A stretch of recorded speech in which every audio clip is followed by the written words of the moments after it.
আসসালামু আলাইকুম। আজকে অফিস থেকে আমাদের সবাইকে ডিনারের জন্য দাওয়াত দিয়েছে। তো আমরা অফিসের ঠিক নিচেই একটি রেস্টুরেন্টে এসেছি। রেস্টুরেন্টের ডেকোরেশন ছিল খুবই সুন্দর। প্রবেশদ্বারটিতে এরকম একটি ঝর্ণা ছিল, খুবই অসাধারণ। খেয়াল করলে দেখতে পারবেন এই ঝর্ণাটিতে অনেক কিছু ফুটিয়ে তোলা হয়েছে চায়নার সংস্কৃতির। এখানে ঝর্ণা আছে, পাহাড়ের বিভিন্ন শেপ আছে, তারপরে মাছ, হাঁস, পদ্মফুল, পুরাতন হচ্ছে এ ধরনের জাতাকলের মতো কিছু একটা দেওয়া ছিল। এটা হচ্ছে গ্রাউন্ড ফ্লোরের যে সামনের জায়গাটি। খুব বেশি ভিড় নেই আজকে। দেখতে পাচ্ছি বেশিরভাগ টেবিল এখানে খালি, বাট ভেতরের ভিআইপি যে রুমগুলি ছিল সেগুলো ভরা ছিল। এখানে ছোট একটি বারও আছে। তো আমাদের আসলে এখানে কোনো কাজ নেই।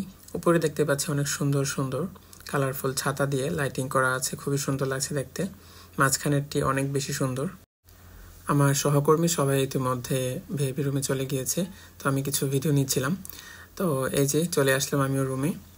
এই রুমগুলো সাধারণত মিটিং বা বিজনেস পারপাসে ইউজ করা হয়, যেন খাবারের সাথে মিটিং বা বিজনেসের কাজগুলো শেষ করা যায়। তো সবাই যার যার পছন্দ মতো খাবার অর্ডার দিচ্ছিল, আমাকে জিজ্ঞেস করছিল যে আমি কী খাবো। তো আমি নর্মালি সি ফুড বা ভেজিটেবল আইটেমগুলোই পছন্দ করি এখানে। তো আমিও অর্ডার করে দিলাম। তো সবাই গল্প করছিল, তার মধ্যে আমাদের বসও চলে আসছে। বস এসে সবার সাথে গল্প করা শুরু করে দিল। তো এর মধ্যে আমাদের খাবারও প্রায় রেডি, একটা একটা করে খাবার এখন আসতে থাকবে। তো এখন যে খাবারটি দেখতে পাচ্ছেন সেটি হচ্ছে মিষ্টি কুমড়া এবং মিষ্টি আলু সাথে দুধ দিয়ে এক ধরনের সবজি তৈরি করা। এটি খুবই মজা খেতে। আমরা হয়তো বা দেখে অনেকে ভাবতে পারি যে কেমন। এই জিনিসটা দেখেন খুবই ইন্টারেস্টিং। বাটির নিচে মোমবাতি দিয়ে জ্বালানো ছিল যেন হালকা হালকা গরম থাকে, হয়তো বা দেখতে সুন্দর লাগবে। এইগুলা কিন্তু লাল পানি না, আপনারা অন্য কিছু ভাববেন, এটা হচ্ছে চা। তো এরা হচ্ছে যখন পার্টি থাকে সবাই এরকমভাবে একটা মজা করে আর কি, আর কিছুই না। আর স্পেশালি আজকে আমার জন্য তারা এমন কোনো কিছু অর্ডার দেয়নি যেটি আমি খেতে পারবো না। তো এটা ছিল এক ধরনের তোফু। এই তোফুটা হচ্ছে অনেকটা দুধের সরের মতো তৈরি করা হয়। এটা ছিল কি একটা ভেজিটেবল সাথে গরুর মাংস, বাট আমি খাইনি কোনো মাংসের আইটেমই। আর এটা ছিল আরেকটা তোফুর আইটেম সাথে ধুন্দুল আর হচ্ছে এক ধরনের মাশরুম। এগুলোকে মাশরুম না কি যেন বলে। এগুলো মূলত কাঠের মধ্যে হয়, যেগুলোকে ইংলিশ ভাষায় বলে যে উড ইয়ার। মূলত এদের খাবারের কালারগুলো থাকে একদম অথেন্টিক, যার কারণে আমরা বাঙালিরা মনে করি এদের খাবার রান্না করা হয় না, কিন্তু প্রকৃতপক্ষে এদের খাবার পারফেক্টলি কুক করা হয়। তো এটা ছিল ঢেঁড়স আর হচ্ছে যেটা বললাম উড ইয়ার বা কাঠের কান, এটা এরকম একটা মাশরুম। এটা ছিল চিংড়ি মাছ, চিংড়ি মাছের আস্ত ফ্রাই। তো রেস্টুরেন্টগুলোতে আসলে মূলত এই জিনিসটা আমার কাছে খুবই ভালো লাগে।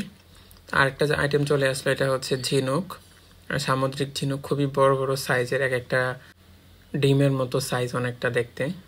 আর চাইনিজ টেবিলগুলোর সিস্টেমটা অন্যরকম, যে খাবারটা ঘুরে ঘুরে আপনার কাছে আসবে, আপনাকে উঠে বাটিগুলো টানাটানি করতে হবে না। এটা খুবই ভালো একটা সিস্টেম।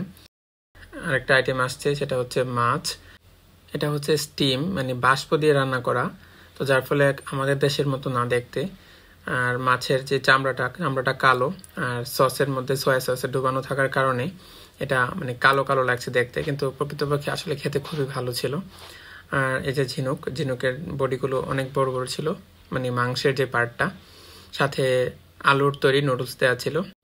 আর সবশেষ হচ্ছে ফল ছাড়া তো চাইনিজদের খাবার পূর্ণতাই পায় না।